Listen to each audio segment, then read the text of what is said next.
Good morning दोस्तों, math bye money sir YouTube channel में आपका स्वागत है। जैसा कि आप देख रहे हैं, आज हमें सीखना है कि महत्तम समावर्तक कैसे निकाला जाता है।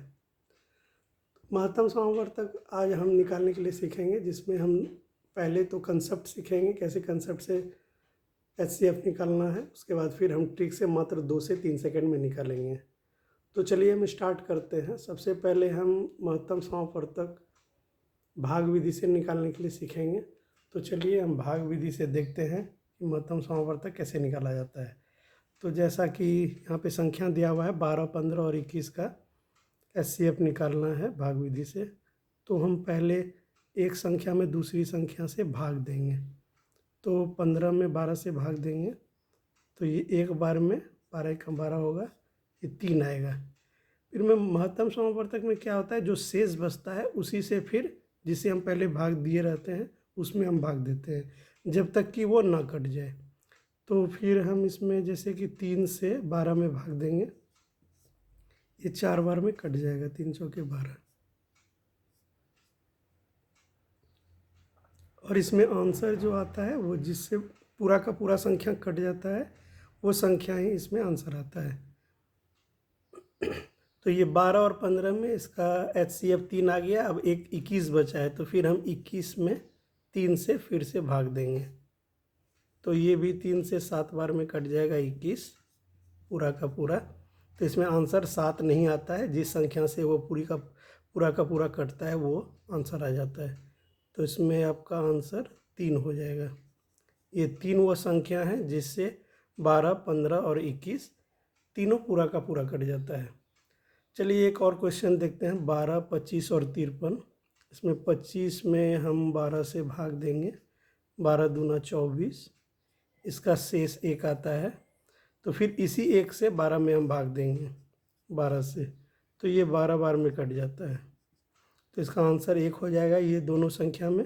फिर हम 53 में फिर 1 से देंगे तो ये ऑब्वियसली 53 बार में कट जाता है।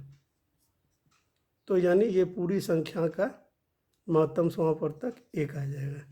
तो इस तरह से आपने देखा कि भाग विधि से कैसे हम महत्तम समावर्तक निकालते हैं। तो चलिए अब हम देखते हैं कि गुणनखंड विधि से हम कैसे महत्तम समावर्तक निकालते हैं। तो चलिए हम देखते हैं कि गुणनखंड विधि से अब एचसीएफ कैसे निकाला जाता है। तो जैसा कि आप संख्या देख रहे हैं 10, 30, 50 और 100 है। तो गुणनखंड विधि में होता है कि हम इन सभी संख्या का लघुत्तम समावर्तक निकालते हैं।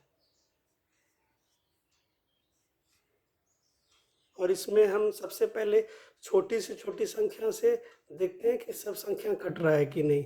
इसमें हमें वही संख्या लेना होता है जो सभी संख्याओं को काट सके।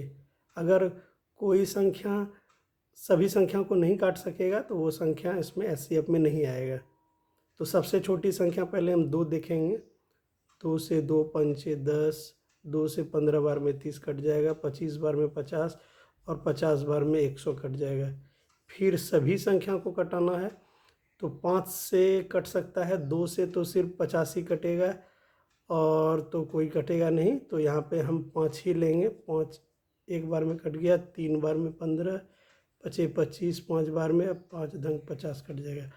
बाकी अब ये न 2, न 3, न 5, न 10 किसी भी संख्या से सब संख्या नहीं कटेगा, क्योंकि मुझे वही संख्या लेना है जो सभी संख्या को काट सके। तो यहाँ सिर्फ 2 और 5 ही सभी संख्या को काट सका।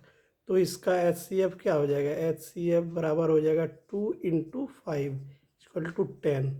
ये आपका आंसर हो जाएगा। तो गुणनखंड विधि में हम इस तरह से निकालते हैं, किसी भी संख्या का एलसीएम लेते हैं और वही संख्या को चुनते हैं जो सभी संख्याओं को काटता है। तो इस तरह से आज हमने सीखा गुणनखंड विधि से और महत्तम समावर्तक विधि से। और अगर आप एक संख्या और देखना चाहते हैं तो चलिए हम आपको दिखाते हैं एक और संख्या। एक और संख्या हम ले लेते हैं, जैसे आप देख लीजिए 12, 15 और 21। इसका एचसीएफ निकालना है गुणनखंड विधि से।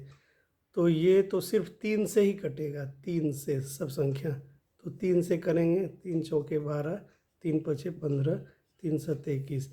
बाकी ये न 2 से, न 3 से, न 5 से, न 7 से ये सारा संख्या नहीं कटेगा, तो सिर्फ 3 से ही कटेगा। तो इसका भी HCF बराबर हो जाएगा आपका 3 आंसर। तो इस तरह से आपने सीखा कि कैसे गुणनखंड विधि से और भाग विधि से HCF निकाल सकते हैं।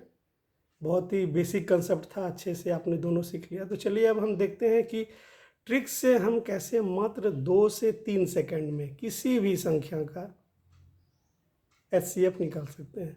तो जैसा कि आप देख रहे हैं यहाँ पर 12, 15 और 21 है। तो इसमें हमें क्या करना पड़ता है, सबसे पहले स्टेप में हम देखते हैं कि वह छोटी संख्या इसमें जो भी है उस छोटी संख्या से अगर बाकी संख्या कट जाता है तो वही HCF हो जाएगा, और अगर नहीं कटता है तो हम मिनिमम अंतर चेक करेंगे दो संख्या के बीच का और उससे हम कटा के देंगे। तो पहला स्टेप में देख रहे हैं कि 12 सबसे छोटी संख्या है और 12 से तीनों संख्या नहीं कटेगा, 15 नहीं कटेगा, 21 भी नहीं कटेगा। तो हम देखेंगे 12 और 15 के बीच का अंतर कितना है, 3 है, और 15 और 21 के अंतर कितना है, 7 है। तो हम मिनिमम अंतर देखते हैं, और मिनिमम अंतर में हम देखते हैं कि जैसे एक ये 3 है, इसका अंतर है, तो 3 से ये तीनों संख्या कट रहा है तो इसका HCF 3 हो जाएगा। अगर ये 3 से नहीं कटता तो हम 3 का फैक्टर, मैंने इसको 3 को तोड़ते इसका फैक्टर चेक करते। तो 3 का फैक्टर क्या होता है, 1 और 3 होता है।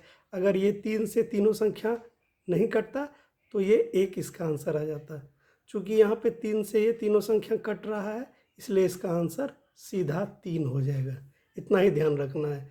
फिर देखिए जैसे दूसरी संख्या में 10, 30, 50, 100 है, तो सबसे छोटी संख्या इसमें 10 है, और हम देख रहे हैं कि 10 सभी संख्या को काट देता है, तो इसमें हमको कोई अंतर चेक करने की ज़रूरत नहीं है, सीधा हमारा आंसर 10 हो जाएगा। फिर हम तीसरी संख्या में देखते हैं 50, 70 और 85 है, इसका HCF। तो हम देख रहे हैं सबसे छोटी संख्या 50 है, लेकिन 50 सभी संख्या को नहीं काटता है, तो हम चेक करेंगे इसका अंतर कितना है। तो 50 और 20 के बीच, 70 के बीच में इसका 20 का अंतर है, और 70 और 85 के बीच में अंतर कितना है, 15 है। लेकिन 15 से ये संख्या सब नहीं कटेगा, तो 15 का फैक्टर क्या होता है, 1 होता है, 3 होता है और 5 होता है।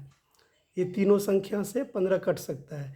तो हमें वो बड़ी से बड़ी संख्या लेना है, से चेक करना है पहले कि वो बाकी सभी संख्या को काटता है कि नहीं। अगर इससे नहीं कटेगा तो ये लेंगे, इससे नहीं कटेगा तो ये लेंगे, ऐसे डिसेंडिंग ऑर्डर में हम चेक करते हैं। तो 5 से हम चेक करेंगे, 50 कट जाएगा, 70 भी कट जाएगा और 85 भी कट जाएगा।